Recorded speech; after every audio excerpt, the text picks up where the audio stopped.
Dans cette troisième capsule vidéo sur l'effondrement et la refondation républicaine entre 1940 et 1946, il sera justement question de déterminer comment cette refondation a été possible. Si le régime de Vichy abandonne les valeurs républicaines, des femmes et des hommes y restent attachés. Certains d'entre eux agissent contre l'occupant allemand et l'État français. Ce sont les résistants. Cela commence par des actes isolés ou de faible envergure dès 1940. Des lycéens de Valence rappellent par exemple dans un tract distribué en octobre 1940, c'est-à-dire au moment où Pétain fait le choix de la collaboration, une citation de Clémenceau, grande figure politique de la Première Guerre mondiale, surnommé le Père la Victoire. Ici, la collaboration est clairement dénoncée par les jeunes lycéens. Rappelons que c'est également en 1940 que le général de Gaulle a lancé depuis Londres son appel à continuer le combat, l'appel du 18 juin 1940 à la BBC. Cet appel sera considéré comme un acte fondateur de la résistance, même si à l'époque, peu de Français l'ont alors entendu. Les motivations des résistants sont diverses. Il s'agit du refus de l'occupation allemande, du régime de Vichy, de sa politique de collaboration et de son intense propagande.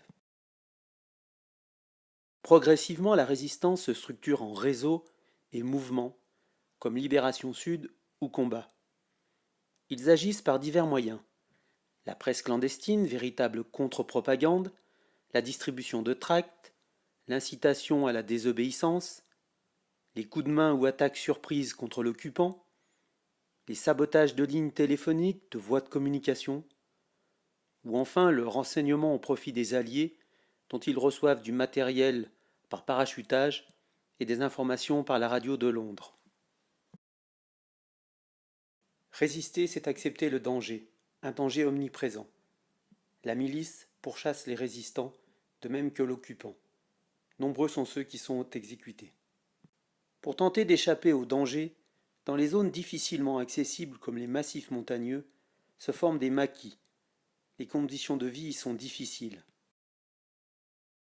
Plusieurs événements ou décisions renforcent les rangs de la résistance. On peut citer l'invasion de l'URSS en 1941, qui provoque une entrée massive des communistes en résistance.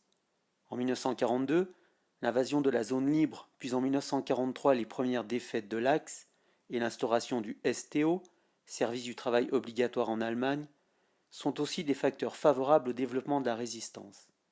C'est d'ailleurs en 1943 que le chant des partisans est créé et devient un hymne de la résistance. Pour refonder la République, le territoire doit être libéré. Pour renforcer l'efficacité de la résistance et être reconnu par les Alliés, De Gaulle envoie en France un représentant, Jean Moulin. Il unifie la résistance, crée le CNR, Conseil national de la résistance, qui reconnaît De Gaulle comme son chef. La résistance prend part à la libération du pays.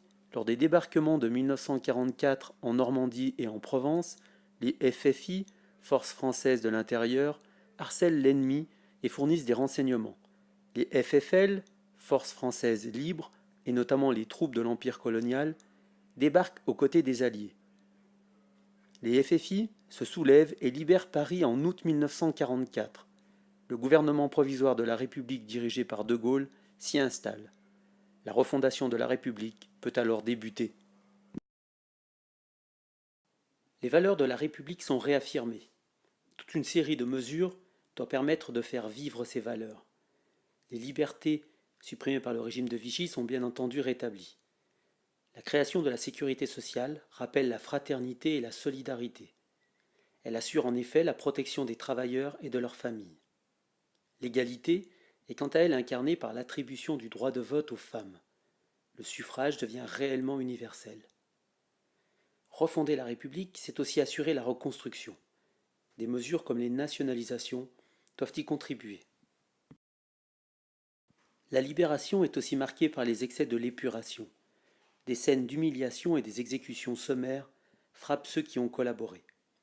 Pétain est lui jugé, condamné à mort, mais De Gaulle transforme la peine en détention à vie. 1946 est l'année de l'adoption de la Constitution de la Quatrième République. C'est aussi l'année où De Gaulle quitte la tête du gouvernement.